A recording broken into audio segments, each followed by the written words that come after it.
할렐루야. 한 주간 승리하셨습니까? 아멘. 오늘 본문 우리가 함께 읽은 말씀을 가지고 하나님께 더 나아가야 할 때입니다 라는 제목으로 말씀을 나누려고 합니다. 벌써 이제 4월 마지막 주일이네요. 그렇죠? 이번 주 토요일이 이제 5월 첫날이고 날도 많이 더워지고 이제 봄입니다. 1절 보니까요. 너는 이것을 알라. 말세에 고통하는 때가 이르러, 이렇게 바울이 사랑하는 영적인 아들 디모데에게 시작하는데요. 그리고 이 말세의 어려운 상황에 대해서 이야기합니다.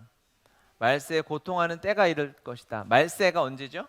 말세는 제가 여러 번 말씀드린 것처럼 주님이 승천하신 이후부터 주님이 다시 오시기까지 그 사이를 말세라고 합니다. 마지막 때인 거죠.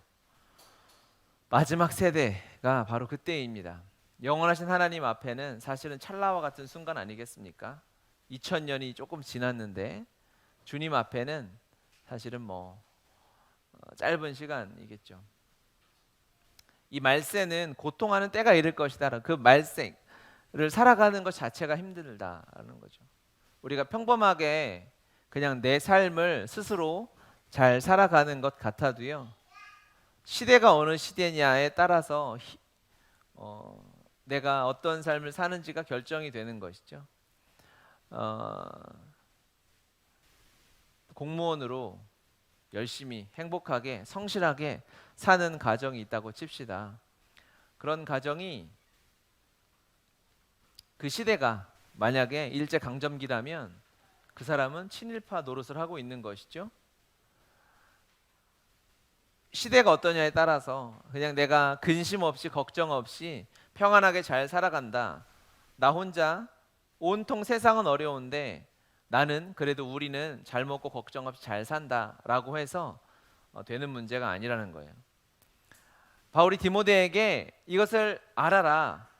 말세에는 고통하는 때가 이르는데 사람들이 자기를 네가 너 자신을 사랑해서 힘든 것이 아니라 그 시대 자체가 그리스도인으로서 그 시대를 살아가는 것이, 이 말세를 살아가는 것이 힘든 일이다, 고통스러운 일이다, 이렇게 말하고 있어요. 12절 같이 한번 읽어볼까요?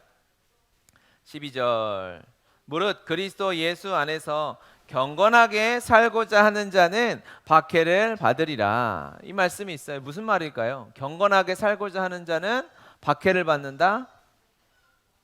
경건하게 하나님 말씀 듣고 예배하고 묵상하고 큐티하려고 하면 그 박해일라고 생각할 수도 있겠지만, 자 여러분, 우리가 아침에 큐티하려고 할 때 막 힘들 때 있잖아요, 그렇죠? 예배를 더 해야 되는데, 통독을 해야 되는데 내가 힘들어, 이게 내 박해인가? 그거는 박해가 아니고 그냥 게으른 거죠. 그거는 밥을 좀 덜 먹고 몸을 가볍게 해서 일어나야 될 때인 것이죠. 그 말씀하는 게 아니죠. 하나님의 말씀을 따라 살아가는 그리스도인들이 마지막 때를 살아가는 데는 힘든 거, 숨이 찬 거예요. 막 버거운 것입니다. 예수님의 말씀 따라 주님 안에 산다고 주님 안에 있는 행복이라 해서 근심 걱정이 전혀 없다, 그런 이야기가 아닙니다. 주의 말씀을 따라 사는 것은 벅참이 있어요. 이 시대를 살아가는데 주의 말씀을 따라 걸어가는데요, 바람이 너무 세게 부니까요. 여러분, 어린이 안전체험 이런 데 가면요, 태풍 체험 이런 게 있습니다.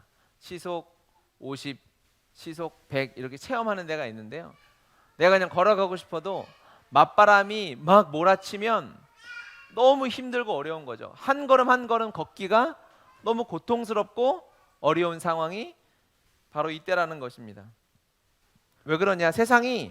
우리는 주님을 사랑하고 주님께로 내 모든 것을 드리고 나아가려고 하는데요, 세상이 불어오는 바람의 방향이 완전히 반대인 맞바람이 치는 거예요. 하나님을 사랑하는 그 걸음의 반대 방향은 바로 2절에 나와 있는 것처럼 사람들이 자기를 사랑한다, 이렇게 나와 있어요. 2절 같이 한번 읽어보겠습니다. 사람들이 자기를 사랑하며 돈을 사랑하며 자랑하며 교만하며 비방하며 부모를 거역하며 감사하지 아니하며 거룩하지 아니하며 라고 이야기하죠. 자기를 사랑하기 때문에 내 감정이 최고입니다. 내 기분, 내 감정, 내 소유, 나의 것, 나라고 나와 연관되어져 있고 나와 연결되어져 있는 그것이 내 삶의 가장 최고의 가치인 거예요. 그래서 그것을 건드리면 견딜 수 없죠. 그래서 용서하지 않는 거예요. 3절 무정하며 원통함을 풀지 아니하며 모함하며 절제하지 못하며 사나우며 선한 것을 좋아하지 아니하며. 그렇기 때문에 내 감정이 최고예요. 내가 사랑하는 것, 내가 좋아하는 것, 내 마음에 있는 것, 이것들이 최고이기 때문에 그래서 4절 마지막에 쾌락을 사랑하기를 하나님 사랑하는 것보다 더하며 라고 합니다. 내가 원하는 것이 최고인 시대이기 때문에요. 결국 쾌락을 사랑하는 것이죠. 내 욕심, 나를 이루고 있는 것들. 그리스도인은 누군가요? 그리스도로만 설명되는 사람들입니다. 여러분 그리스도인들이시죠? 아멘. 우리는 예수 그리스도 그분의 이름과 생명이 가장 큰 전부의 가치입니다. 할렐루야. 아멘. 다른 것이 없어요. 있을 수 없어요. 그리스도인에게 세상의 다른 어떠한 것도 우리의 마음을 채워줄 수 없어요. 어떠한 세상의 쾌락도 나의 욕심을 내가 가지고 싶은 것들을 채워준다 해도 만족감이 들 수 없습니다. 마지막 때는 그것이 아니라는 거죠. 쾌락 사랑하기를 하나님 사랑하는 것보다 더한다. 내 기쁨을 위해서, 내 만족을 위해서, 내 목표를, 내 평판을 위해서는 할 수 있는 모든 수단을 동원해서 내 감정과 쾌락을 만족시키는 거예요. 이 시대가 그런 시대입니다. 자기 욕심을 위해서, 내 부를 위해서, 심지어 내 쾌락과 사람들의 평판을 위해서 내 모든 것을 이용하는데 자기 자식까지 이용하는 세대 아니겠어요? 그렇죠? 여러분 지금 우리의 자식 세대, 다음 세대, 청소년 세대, 그 밑에 어린 세대가 살아가는 시대는 여러분 완전히 딴 세상이에요. 부모들이 자기의 목표가 있잖아요. 그러니까는 자신들이 누리고 있는 것들 더 누리기 위해서. 그러니까 우리가 여기서 양재동에서 조금만 가면 여기 이제 대치동이 있고 하지 않습니까? 여기는 강남, 대치동, 도곡동, 이 동네는 한국 이 강남의 상징인 곳이잖아요. 몰랐어요? 여러분 우리가 이곳에서 예배하게 하시고 기도하게 하시는 이유가 있지 않을까요? 대치동 비뇨기과에는 요즘에 그런 문의들이 많이 들어오곤 해요. 한다고 합니다. 실제로 들으면서도 저도 처음에 들었을 때는 에이 뭐 말이 돼? 라는 생각을 할 정도로. 그런데 자료를 찾아보고 여기저기 물어보니 실제로 그런 일들이 많이 일어나는 거죠. 고3들, 고등학생들, 남자 고등학생들이 정관 수술을 한다는 거예요. 실제로. 왜일까요? 첫 번째 이유가 있어요. 부모들이 이제 고등학생들이 연애하고 하잖아요. 그걸 말릴 수가 없잖아요. 그런데 혹시 연애하다가 사고치고 할까봐 그런 수술들을 하고 있는 거죠. 두 번째 케이스는 학생들이 원한대요. 자유롭게 연애하고 싶어서. 대한민국 여러분 소설 아니고요. 10년 뒤에 이런 일이 있을 것이다라는 예언이 아니고 실제로 우리나라에서 일어나고 있는 충격적인 현실입니다. 상상도 못했던 일이고 우리는 교회 공동체 아래서 어떻게 보면 울타리 안에 들어와 있어서 감각이 없어요. 사회가 어떻게 타락하고 있는지, 쾌락을 사랑하기를 얼마나 내 모든 것을 다 쏟아가면서 내 쾌락의 만족을 위해서 살아가고 있는지 우리가 이 세상을 측정하지 못하고 있어요. 알지 못하고 있어요. 2015년부터 2017년까지 미성년자 분만 건수만 1,400건 정도가 된대요. 미성년자, 낙태 아니고 분만. 낙태 건수 합치면 최소 3배, 4배 잡는 거예요. 그럼 1년에 최소 한 1,500건, 2,000건 이상의 그런 일들이 펼쳐지고 있는 것이 우리나라의 현실입니다. 다 우리가 성인이 돼서 상관없는 일일까요? 우리의 다음 세대는 아직 어리니까 상관없는 일일까요? 쾌락 사랑하는 것을 죄가 무엇인지 울타리가 이제 사라졌어요. 이미 대한민국에서. 그나마 복음이 들어오기 전에 유교가 우리나라를 정신을 지배하고 있어서 그렇게 보수적이라고 하는 이 대한민국조차 이미 뚝이 터졌습니다. 이것이 우리나라의 현실이에요. 그리고 뭐라고 하죠? 2절에 보면 자기를 사랑하며 바로 이어서 나오는 것이 무엇이냐? 돈을 사랑하며 라고 합니다. 하나님의 말씀이 너무 정확하지 않습니까? 2000년 전에 쓰여진 바울이 디모데는 지금 에베소 교회를 목회하고 있잖아요. 에베소 교회의 현실과 지금 이 대한민국의 상황이 어쩜 이렇게 똑같을 수 있을까요? 그러니까 말세인 거예요. 그때도 주님의 다시 오심을 기다리며 생명 다해 그때 예수를 믿는 것은 생명을 걸어야 되는 일이었잖아요. 지금은 좀 여유 있어졌나요? 예수를 믿는다는 것, 우리가 교회 다닌다는 것, 신앙생활 한다는 것이 우리에게 조금 여유가 있어지고 우리의 취미가 되고 액세서리가 됐나요? 상황은 똑같은 거죠. 우리만 인식하지 못하고 있는 거예요. 우리 안에, 대한민국 안에 예수 믿는 것이 어느 정도 보장되니까 신앙이 종교로 타락해버린 거죠. 우리가 주님을 믿는 것은 종교일 수 없어요. 언제나 복음은 전부를 걸어야만 믿을 수 있었어요. 그리스도 십자가 이후로 한 번도 그건 변한 적이 없어요. 시작부터 왜 이렇게 진지하게 하냐고 뭐라고 하실 수도 있는데, 말씀을 준비하면서 주님이 이 시대를 바라보게 하시면서 어젯밤에 말씀을 최종 정리하면서 와, 참 너무 많이 눈물이 났어요. 많이 울었어요.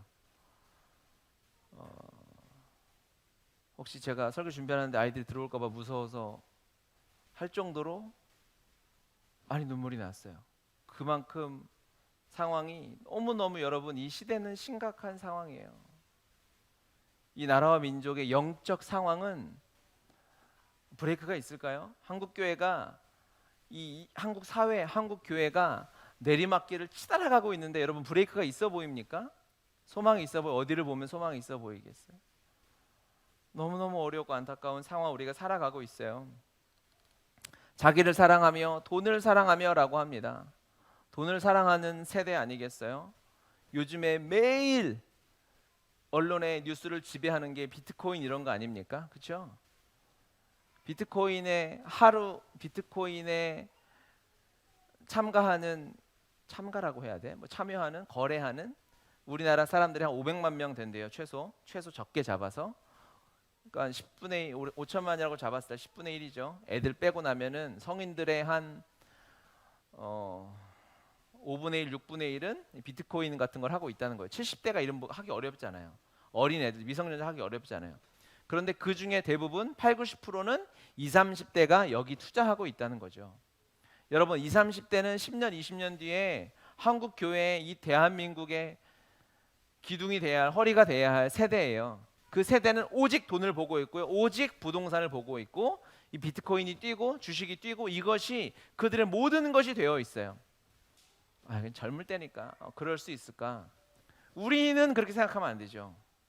그리스도인은 이 상황을 보고 큰일 났다, 이거 난리나, 이거 어떡하지? 복음화율, 세대별로 복음화율을 보잖아요. 2015년에 발표된 복음화율에 보면 복음화율이 가장 낮은 세대가 20대, 30대입니다. 나이 들면 철들어서 주님 앞에 돌아올까요? 그런 아니한 생각을 우리가 갖고 있다면, 아니 그런 생각도 없다면, 여러분, 교회는 교회의 역할을 잃어버리는 것입니다. 너희는 세상의 빛과 소금이 되어라. 소금이 그 맛을 잃어버리면 어찌 짜게 하겠습니까? 하나님이 우리를 이 땅에 왜 보내셨을까요? 여러분이 지금 이미 주님을 믿고 있잖아요. 할렐루야. 여러분 지금 여기서 나가다 돌아가셔도 하나님 나라 천국 여러분의 것이죠.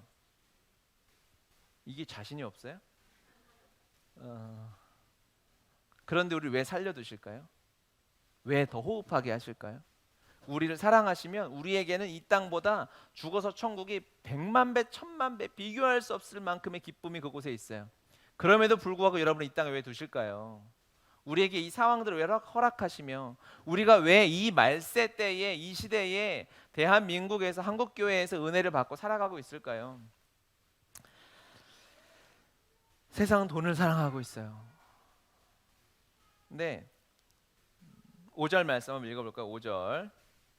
경건의 모양은 있으나 경건의 능력은 부인하니 이 같은 자들에게서 내가 돌아서라 라고 이야기합니다. 경건의 모양은 있으나 경건의 능력이 없다 라는 말이 어떤 말일까요? 경건의 모양은 있으나 능력이 없다. 이게 누구를 향한 말일까요?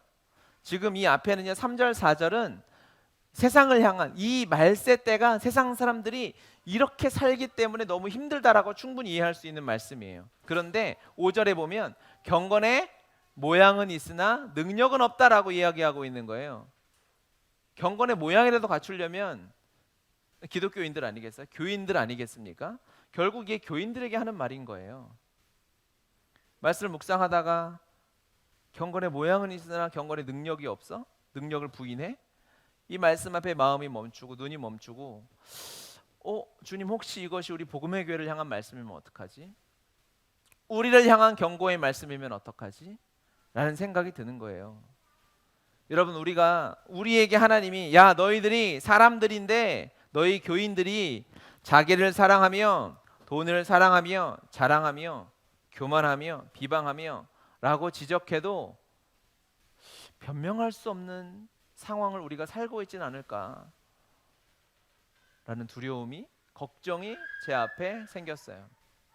사랑하는 여러분, 우리가 주님을 사랑하지 않습니까? 우리가 주님을 사랑하며 이 세대를 살아가는데 혹시 우리 안에 돈을 사랑함이 있다면 주님 앞에 회개해야 합니다. 우리가 돈을 사랑함이 있고 돈에 대한 두려움이 있고 돈을 여전히 나의 안정감으로 여기고 있다면 주님 앞에 철저히 회개해야 합니다. 에이 목사님 돈 없이 어떻게 살아요? 혹시 뭐 꼬맬 게 있으면 여러분 그런 말이 나오는 입을 일단 꼬매야죠. 스스로 제가 할 수는 없고 그리스도인이 예수가 전부고 우리가 밥 한 숟갈 먹는 이 한 숟갈에 쌀이 몇 톨인지 우리 아버지가 다 세신다고요. 아멘이세요?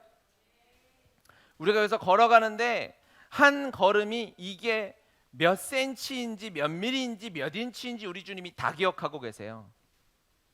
우리 호흡이 예배 시간에 들어와서 나갈 때까지 우리 심장이 몇 번, 몇만 번, 몇천 번 뛰었는지 주님이 다 그걸 알고 계세요.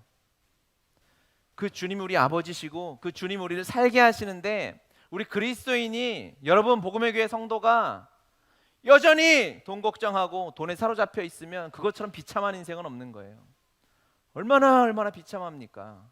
아버지가 모든 것을 다 허락하시고 내 모든 것을 예비하시고 살아가는데 최소한 세상 사람들 얘기 둘째치고 각자 살겠죠. 여러분 우리가 이 은혜와 기적, 우리 교회는 그래도 하나님의 간증이 있고 하나님의 응답하심이 있잖아요. 우리 얼마 안 되는 하나님 이 교회에 주님이 은혜 주셔서 아이들까지 다 합쳐야 이제 50명 조금 넘는 이 교회에서 하나님 학교를 허락하시고 이 재정을 어떻게 채우시고 인도하시고 지금 1, 2, 3, 4, 4달 동안 아직 안 망하고 이거 누가 할 수 있겠어요? 주님이 하시는 거예요. 여러분 돈을 왜 버십니까? 먹고 살려고? 살아야 하니까? 그래서 돈 벌고 사업하세요? 아니에요. 우리는 그렇게 말하면 안 돼요. 하나님이 그곳에 보내신 이유가 있는 거예요. 뜻이 있는 거예요. 우리를 살게 하신 이유가 있는 거라고. 가장 가슴 아파할 것은 무엇이냐면 우리의 존재가 얼마나 존귀한지 모르고 그 말도 안 되는 돈 몇 푼에 그 내 마음을 뺏기고 어려워하고 안타까워하는 것, 그 시간이 내 마음 안에 내 삶 안에 들어왔다는 것, 그 생각이 내 삶에 영향을 주었다는 것이 아주 자존심 상해야 되는 것입니다. 수천만 원짜리 롤렉스 시계가 있는데 그거를 내가 봤는데 포장지가 이게 다이소 거니 아니면 만 원짜리 아트박스 거니 이거 가지고 비싸니 아니니 따지는 거나 별 차이가 없는 거예요. 우리 존재 자체가 주님 모시기에 여러분 얼마겠어요? 여러분의 값어치가 세상이 주는 연봉 그 몇천만 원 몇 억으로 여러분이 계산이 되겠냐고요.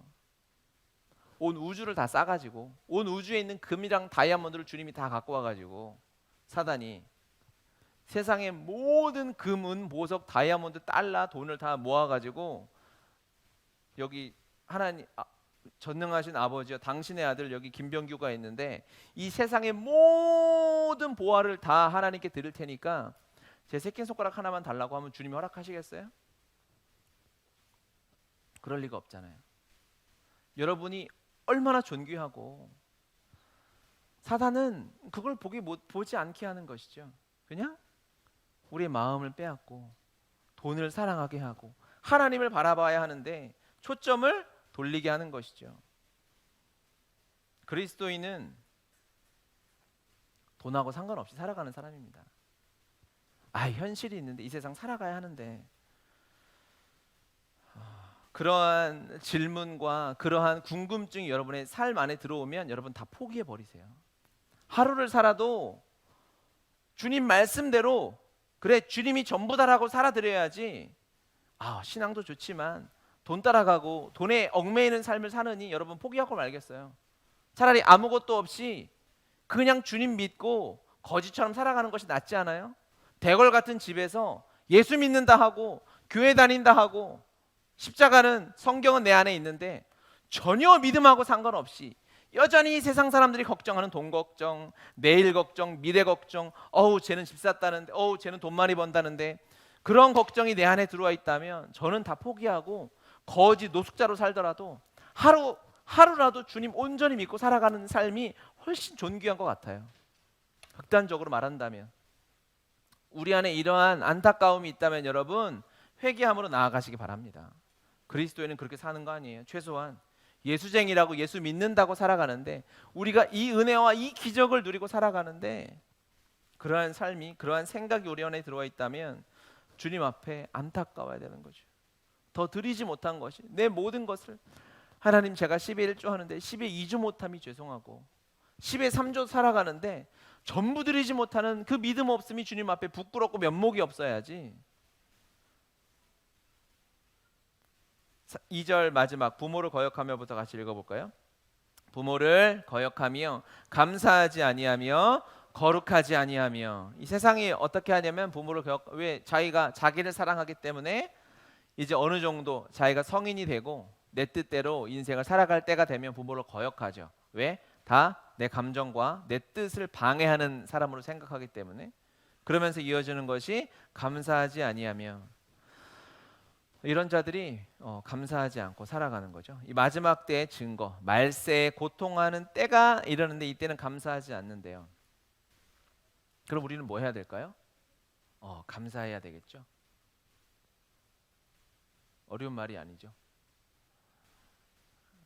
부모에게 감사하는, 부모를 향한 이 감사 고백을 어떻게 해야 될지를 제가 금요일 날 말씀을 드렸어요.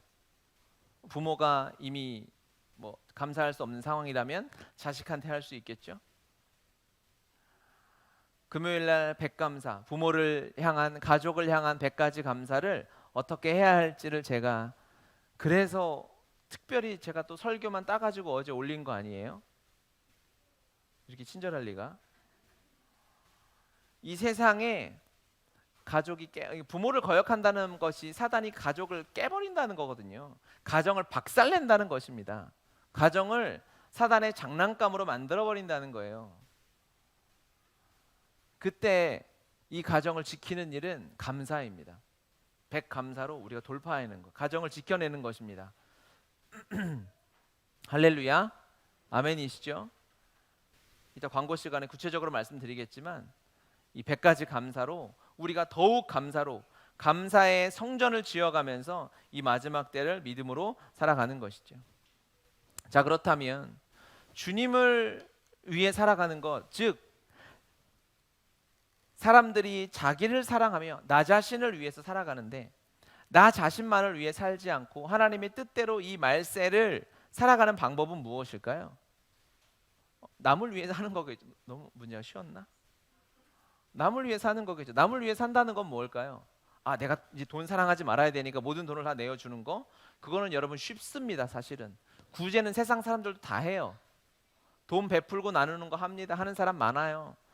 예수님 믿는 사람들보다 봉사하고 이런 사람들 훨씬 많습니다. 그게 아니에요. 자기를 사랑하지 않는 방법은 무엇일까요? 중보기도 하는 것입니다. 남을 위하여 열방을 위하여 조건 없이 대가 없이 기도하는 것입니다. 자기 자신을 위해 살지 않는 사람은 남을 위해 기도하며 삽니다. 나를 위한 기도 당연히 해야겠지만 이 위대한 기도, 응답이 있는 기도, 사람을 살리는 이 기도를 남을 위하여 열방을 위하여 이 민족을 향하여 우리가 기도하고 나아가야 하는 것이죠. 기도가 가장 위대한 믿음의 행위이기 때문에 그렇습니다. 할렐루야. 여러분, 이 말세에 자기를 사랑하기 때문에 고통받습니다. 여러분, 세상 살아가기 힘든데 그 키가 무엇일까요? 이제 그 어려운 상황에서 다시 하나님이 원하는 삶으로 돌아가는 그 첫 번째 키는 중보기도에 있어요. 기도가 전부예요. 우리 엊그저께 이제 월요일 날 여기서 중보기도하는 선교단체 있지 않습니까? UPS 목사님과 이제 식사하고 교제를 하는데 그 목사님이 선교단체 하시니까 이런저런 교회를 많이 이제 다니시죠. 초빙도 받아서 가시고 하면 해외에 있는 교회도 가고 하시면서 이제 가장 한국 교회 본인이 이 예배를 드리면서 가장 안타까운 게 무엇이냐면 이 기도가 무너져 있다라는 것이죠. 중보기도가 엄청나게 많이 무너져 있다는 거예요. 사람들이 성도들이 기도하지 않는다는 거죠. 그래서 그분이 주일 예배 때 우리 교회도 오셨지만 목사님이 가는 교회마다 인터넷이랑 이렇게 하면서 주일 예배 기도 시간을 몇몇 교회를 재봤대요. 우리도 이제 설교 끝나고 기도하세요 주여 하고 기도하잖아요. 그 합심기도 중보기도 있잖아요. 얼마나 하는지 재봤는데 장로님 대표기도 빼고 뭔지 아시겠죠? 성도들이 직접 기도하는 시간 평균 시간이 35초래요. 35초. 저도 사실 그렇게 느꼈거든요. 저도 개척하기 전에 이 교회 저 교회 선교단체에 있으면서 많이 다녀봤지만 그래도 순복음은 소리 지르고 불 끄고 가만 내버려 두면 울다 가고 하잖아요.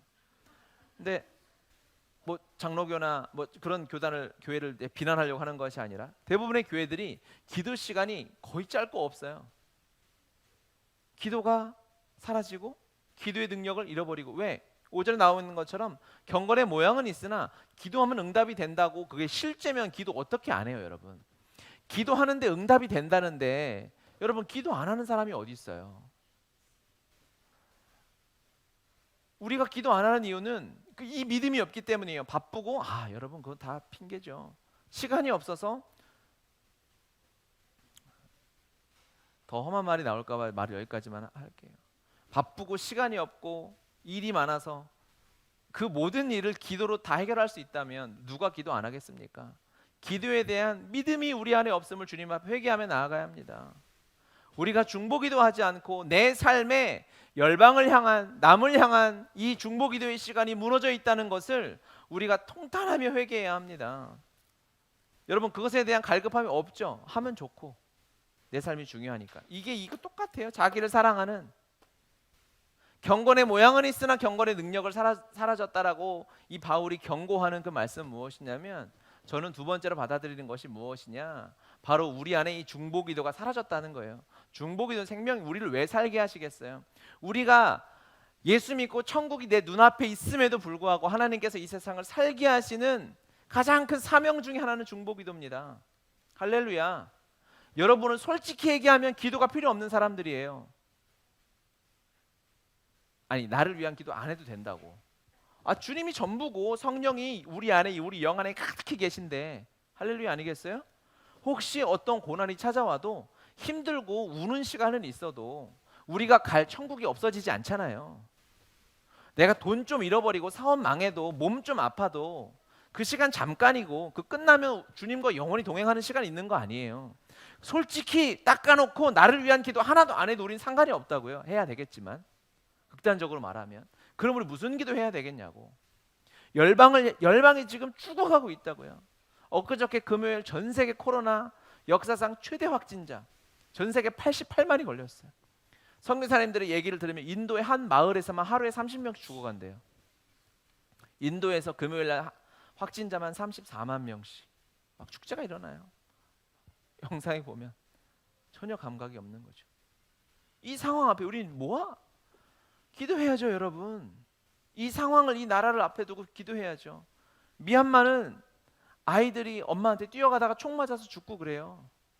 우리가 금요일에도 중보기도 했지만, 우리가 하나님 우리에게 시편 2편에 구하라 열방을 내게 주리라, 구하면 주고 안 구하면 안 주고, 열방을 위해서 기도하면 와 열방을 누리며 살다가 기도 안 하면 그냥 이 세상에서 살다가 천국 가고, 그런 게 아닙니다, 여러분. 그리스도의 내게 중보기도는 생명이요, 열방은 나의 영토이고 우리 아버지의 영토예요. 하나님 아버지의 마음을 모르는 자는 중보기도하지 않죠. 열방을 품지 않아요. 그런데 아버지의 마음을 알고 아버지의 시선을 알고 아버지의 눈물을 아는 자는 중보기도할 수밖에 없어요. 기도의 자리를 지켜야 합니다. 여러분, 우리 금요일 날 아주 짧은 시간이지만 기도한다고 말하기도 부끄러울 만큼, 이걸 어떻게 우리가 플랜카드 붙여놓고 열방을 향한 기도 붙여놓고 30분 기도하는 거예요. 중보기도 한다고 말하기도 부끄럽죠. 그런데 그 목사님이 그런 기도하는 교회도 없다, 별로 없다. 제가 있어서 저한테 이렇게 그냥 좋은 말 해주시는 건지 몰라도 저도 다녀보면 실제로 그래요. 여러분 안에 이 기도 회복되어져야 합니다. 선택이 아니에요, 여러분. 우리의 삶에 이것이 가장 중요한 자리에 들어와야 돼요. 기도의 자리를 지키십시오. 열방을 향한 중보기도가 여러분의 삶에 무너져 있으면 경건의 모양은 있으나 경건의 능력이 사라진 자라는 말씀이 혹시 내 말씀이 아닐까라고 우리가 깊이 묵상하고 말씀 앞에 서 봐야 합니다.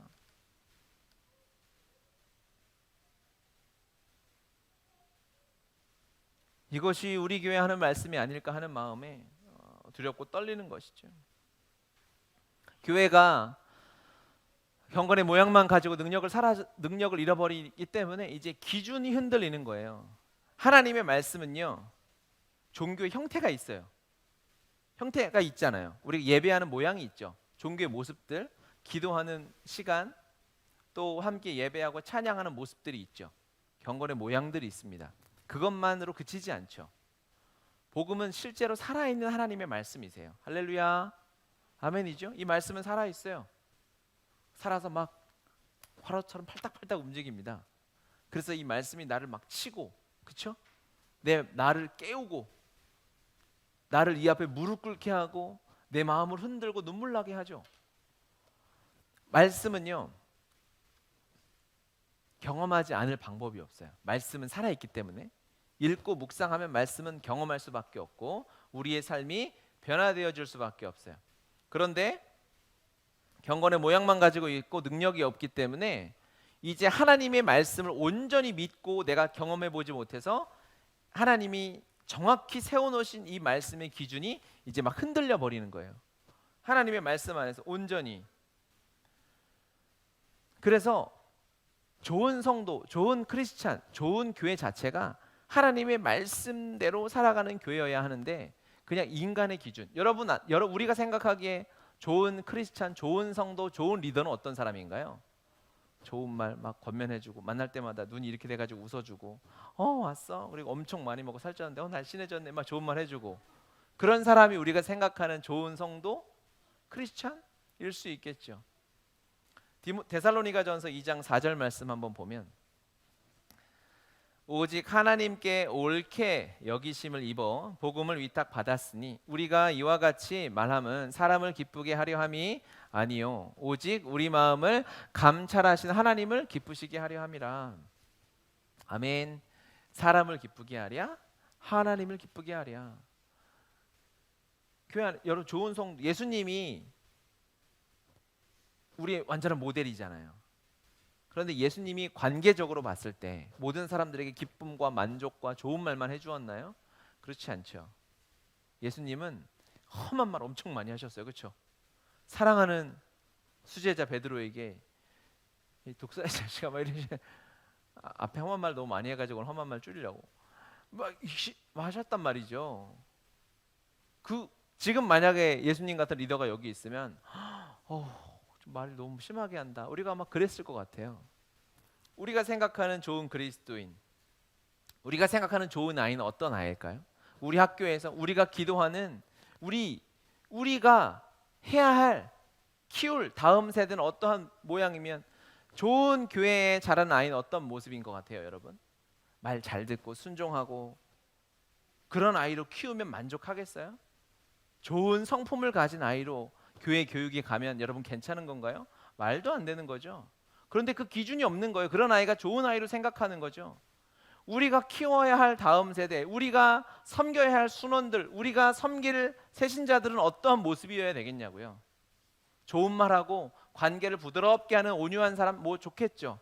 싸나운 것보단 낫겠죠. 하지만 우리가 꿈꾸는 우리의 영혼들, 우리의 다음 세대는 복음으로 가득 찬 아이 아니겠습니까? 아닌 거를 아니라고 말할 수 있는 사람 아니에요. 그런 사람이어야 되는 거 아니겠어요? 5절에 우리 본문 5절 말씀 같이 다시 한번 읽어볼게요. 경건의 모양은 있으나 경건의 능력은 부인하니 이 같은 자들에게서 내가 돌아서라. 와, 바울이 디모데에게, 디모데 온유하게 목회해야 돼요. 목사잖아요. 목회자인데 야, 너네 교회에 만약에 그와 같은 자들이 있으면 너 끊어버려. 돌아서 단호하게 이야기하고 끊어낼 수 있는 복음의 기준을 가지고 있는 사람이 이 시대의 그리스도인이어야 합니다. 죄를 죄라고 말할 수 있는 사람, 아닌 건 아니라고 말할 수 있는 사람, 끊어내야 할 때는 끊어내라고, 너 그것이 죄라고 말할 수 있는 하나님 예수 그리스도의 제자가 이 시대에 필요한 사람들인 거죠. 이 기준이 없는 거예요. 그냥 교회 좋은 성도가 누구예요? 목회자들이. 한국 교회가 문제라면 목회자들이 문제 아니겠어요? 목회자들이 생각하는 좋은 성도는 어떤 성도냐고요? 성실하고 잘 나오고 헌금 잘 내고 그런 사람? 그러니까 한국 교회가 이렇게 된 거예요. 통계적으로 한국 교회가 지금 한 8만 개. 근데 뭐 이단 뭐 작것들 빼고 하면 한 6만여 개 이렇게 하거든요. 우리나라에 치킨집이 가다 보면 치킨집이잖아요. 치킨집이 8만 7천 개 이렇게 된대요. 한국 교회가 치킨집을 역전할까 싶은데 이단 빼고 6만 개. 한국 교회가 올바른 주님 앞에 어떠한 교회가 올바른 교회인가? 어떠한 성도가 우리가 하나님 앞에 어떻게 살아야 바르게 살아가는 것인가? 기준을 다 놓쳤어요. 와, 저 교회 부흥하네. 사람 많은 게 부흥이 아닌 거 우리 다 알잖아요. 저 교회 유명해졌네. 유명한 게 주님이 기뻐하신 교회가 아닌 거 우리 다 알잖아요. 저 교회 저 일을 하네, 이 일을 하네. 하나님이 기뻐하시는 복음이 무슨 하나님의 말씀이 우리를 죽어서 천국으로 인도하는 인도자로 그칠 수 없잖아요. 예수 그리스도를 믿는다는 것이 내 마음에 평안을 주는 명상 정도가 아니잖아요. 그런데 왜 예수를 믿겠어요? 복음의 능력은 나를 변화시키고 내 존재를 완전히 변화시켜서 이제 내 삶에 나를 사랑함이 사라지고 돈을 사랑함이 사라지고 사람들을 용서하고 쾌락을 사랑하지 않고 온전한 능력으로 복음이 전부로 예수를 100%로 사랑하고 살아가는 사람으로 만들어내는 것이 복음의 능력 아니겠습니까? 이것이 우리에게 주신 복음의 능력이라고요. 이 능력을 제한할 필요가 없어요. 제한할 수 없어요. 제한해서는 안 돼요. 그런데 우리 안에 이 생각들이 있다는 것입니다. 이 시대의 교회가 이 기준을 잃어버리고 교회마다 다닐 때마다 이제 저도 학교를 시작하면서 하나님이 예전부터 준비시켜 주시면서 많은 목회자들 만나고 하면서 지금 이제 한국 교회는 이제 시간이 없잖아요, 여러분. 그렇죠? 우리 수없이 나누었지만 코로나 끝나고 이제 코로나의 커튼이 다 걷어지고 나면 한국 교회의 이 실력이 다 드러나게 되고 이제 시간이 없거든요. 청소년들이 나라에도 없어서 학교마다 폐교하고 이미 대학들은 구조조정에 다 들어갔죠. 그 얘기가 뭐죠? 이제 20대부터 숫자가 급감하기 시작했어요. 지방의 대학들이 통폐합하고 있습니다. 10년 뒤에 전국 대학의 30%가 망할 거라고 이야기를 해요. 아마 여러분은 별로 체감을 못할 거예요. 수도권에 사니까요. 충청도에서 오신 분이 없죠. 강원도 없죠. 수도권은 나중에 타격이 오니까 없지만 우리가 뉴스를 보고 사회를 보고 이 나라를 바라보고 우리가 이 안타까움이 있어야 됩니다. 그렇다면 교회는 어떠할까? 어떻게 돼가고 있는 것인가? 한국 교회는 다음 세대 사역을 전혀 안 하고 있는데 또 한다면 한 부서 사역 정도로 여기고 있잖아요.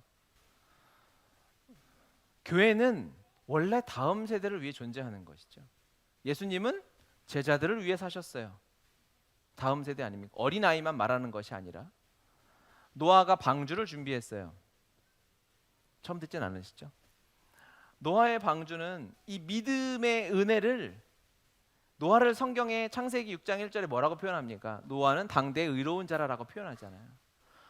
노아는 하나님과 대화하고 대면하고 교제하던 사람이었어요. 노아는 죽어도 하나님 나라겠죠. 그럼에도 불구하고 노아는 방주를 지었어요. 이 믿음의 유산을 다음 세대로 물려줘야 할 의무가 누구에게 있었냐면 노아에게 있었던 거예요. 은혜를 경험한 자죠. 하나님의 은혜를 경험한 자는 반드시 지녀야 할 의무가 있는데, 그것은 무엇이냐면 다음 세대에게 믿음의 유산을 물려주는 데 있습니다. 그런데 우리 그렇기 때문에 방주를 지었죠. 방주를 짓는데 사람들은 그냥 한 사역이라고 생각했어요. 누가복음 17장 27절 보면 노아가 방주에 들어가던 날까지 사람들이 먹고 마시고 장가들고 시집 가더니 홍수가 나서 그들을 다 멸망시켰으며, 복음을 다음 세대에 물려줘야 되는데, 제가 아까 여기 대치동에서 일어나는 사건들을 얘기해줬죠. 아주 일부분 얘기한 거 아니죠. 저녁에 여러분 운전하고 여기 견학 좀 다녀보세요. 학원가, 대치동 학원가, 이 코로나 시대에 무슨 일이 있는가, 어떤 일이 펼쳐지는가. 그들의 기득권과 가진 것들을 유지하고, 거기는 이미 신분 사회잖아요. 계급 사회예요. 그들이 생각하는 건 말도 안 되는. 세상에 강남구, 근데 서울에서 복음화율이 제일 높은 구의 통계를 봤더니 강남구 서초구가 복음화율이 제일 높아요. 가진 자들의 기독교가 됐어요. 부자들의 종교가 되어가고 있는 것은 아닌가? 하나님이 주신 이 생생하고 활력 있고 능력 있는 이 복음의 말씀을 다음 세대에게 물려주기 위한 사역들이 한국교회에 일어나도록 우리는 중보해야 합니다. 우리가 하기 때문에 너네도 해라, 제가 혼자 고생 안 할 이런 게 아니라, 여러분 지금 우리가 이것들을 위해 기도하지 않으면 한국교회는 내일이 없어요. 지금 불이 나서 다 타고 있는데 우리가 외치기라도 소리 지르기라도 해야 되지 않겠습니까? 이 마지막 때, 이 힘들고 어려운 때를 살아가야 하는 이 바울이 디모데에게 이렇게 얘기합니다. 14절 같이 한번 읽어보겠습니다. 본문 14절. 그러나 너는 배우고 확신한 일에 거하라. 너는 내가 누구에게서 배운 것을 알며. 15절. 또 어려서부터 성경을 알았나니 성경은 능히 너로 하여금 그리스도 예수 안에 있는 믿음으로 말미암아 구원에 이르는 지혜가 있게 하느니라. 아멘. 그리고 뭐라고 하죠? 모든 성경은 하나님의 감동으로 된 것으로 교훈과 책망과 바르게 함과 의로 교육하기에 유익하니 이는 하나님의 사람으로 온전하게 하며 모든 선한 일을 행할 능력을 갖추게 하려 함이라. 이 어려운 때, 이 마지막 때에 그리스도인으로 숨쉬면서 걸어다니는 것이 힘든 시대를 여러분이 이 말세를 살고 있어요. 그래서 여러분이 신앙생활하다 힘든 거는 여러분 신분 탓이에요. 예수 믿기 때문에 힘든 거예요. 그런 일이 있어요. 많아요. 이때 어떻게 살아갈 것인가? 디모데에게 하는 말이 뭐다? 모든 성경은 말씀밖에 없다는 거예요. 말씀으로 돌아가라는 거예요. 하나님의 말씀에 거하라. 배우고 확신한 일에 거하라. 너의 마음과 너의 안정감을 오직 주의 말씀에 두고 거기에서부터 너의 삶이 출발하고 걸어가야 한다라는 것이죠. 그것이 바울이 디모데에게 준 해법입니다. 여러분, 말씀밖에 없어요. 우리에게 회복되어야 할 것이 있다면 하나님의 마음으로 이 시대를 바라보는 시선이 회복되어야 됩니다. 이 시대가 얼마나 어렵고 이 말세가 자기를 사랑하며 돈을 사랑하는 이 시대를 바라보고 우리가 애통하고 안타까워하는 마음이 우리 안에 있어야 될 줄 믿습니다. 주께서 이 시대를 바라보는 성경적인 하나님의 시선의 세계관을, 시야를 회복시켜 주시길 바랍니다. 두 번째 우리에게 회복돼야 될 것이 바로 이 중보기도의 영역인 거예요. 열방을 향한 기도가 여러분의 삶에 무너져 있다면 거기서부터 틈이 생긴 거예요. 그 틈을 메우고 다시 여러분 중보의 삶을 살아내야 돼요. 이 짧은 30분 우리가 중보하기도 버거워한다면 안 돼요. 안 돼요, 여러분. 무너져 있는 열방을 향한 중보, 아파하고 있는 영혼들을 향한 중보, 기도하면 응답이 안 된다. 우리는 그 말 할 수 없잖아요. 복음의 기도는. 기도하면 암도 고쳐주시고 막 이러는데 우리 어떻게 해요? 그런데도 기도 안 하면 우리는 진짜 양심 없는 거죠. 믿음을 떠나서 이건 양심의 문제 아니에요? 여러분, 양심적으로다가 기도가 회복돼야 됩니다. 세 번째로 말씀을 향한 열망이 회복돼야 됩니다. 모든 성경은 하나님의 감동으로 된 것으로 이 말씀에 여러분의 모든 것을 걸어야 돼요. 할렐루야. 말씀밖에 없어요. 주님이 부담 없이 승천하시고 성령 보내주시고 딱 성경 한 권 주셨어요. 그러면 베드로나 바울을 좀 오래 살게 하시든가 그런 좋은 설교자를 보내주시면 에녹처럼 한 수백 년 정도 살게 하셔가지고 주님이 능력이 없으신 게 아니잖아요. 그러면 성경책도 주시고 좋은 설교자도 주셔가지고 우리에게 성경을 잘 가르쳐주면 얼마나 좋아요. 그런데 다 일찌감치 젊은 나이에 다 순교하게 하시고 우리에게 이어지게 하신 것은 수천 년의 하나님의 역사와 살아계심이 담겨있는 당신의 이 말씀 하나 우리에게 주신 거예요. 할렐루야. 말씀 주시고 성령 보내주시고 이러면 끝이다. 이 말세를 살아가는데 충분하다. 세상 사람들이 자기를 사랑하고 돈을 사랑하지만 사랑하는 나의 아들아 딸아 너희들은 말씀과 성령이면 충분하다라고 주님 이걸 주신 거예요. 우리 안에 이 말씀을 향한 갈망 회복되길 바랍니다. 이것이 전부라고 여겨지고 여러분 죽어도 말씀 봐야 되는 거예요. 이것을 연구하고 암송하고 묵상하는 일에 여러분 모든 에너지를 쏟아야 된다고요. 안 그러면 성경이 경고하고 똑같이 살아가는 거예요. 배신하며 조급하며 자만하며 쾌락 사랑하기를 하나님 사랑하는 것보다 더하며 경건의 모양은 있으나 경건의 능력은 부인하는 세대가 우리가 될 수도 있는 거예요. 말씀을 떠나면 그렇게 되는 거예요. 기도에 불이 꺼지면 그렇게 되는 것입니다.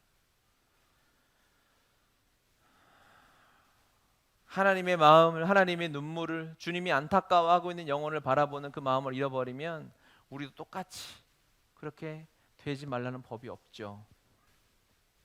우리가 기도합시다. 찬양하고 같이 기도합시다.